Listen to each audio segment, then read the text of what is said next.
আসসালামু আলাইকুম রহমতুল্লাহি ওয়া বারাকাতুহু। ছোটবেলায় মুক্তবে একটা হাদিস শুনেছি, কাফা বিল মারই কাযিবান আন ইউহাদ্দিসা বিকুল্লি মা সামিয়া। অর্থাৎ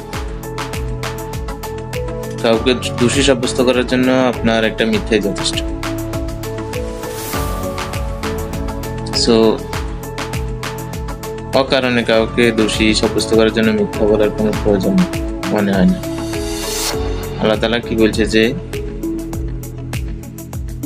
যদি বন্দার কাছে কোনো প্রকারের সঠিক কোনো তথ্য দলিল না থাকে তাহলে কারোর প্রতি মিথ্যা আরোপ না করার জন্য।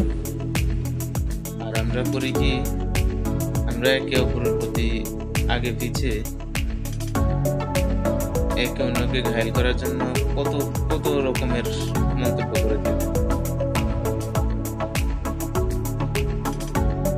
কাউকে আমার মনোভূত হয় না, তার বিদায় আমি তার বিরুদ্ধে অনেক ধরনের খারাপ মন্তব্য করি, খারাপ প্রচার করি, অথচ তার সম্বন্ধে আমি জানি না, বিলকুল আমার ধারণাই নেই,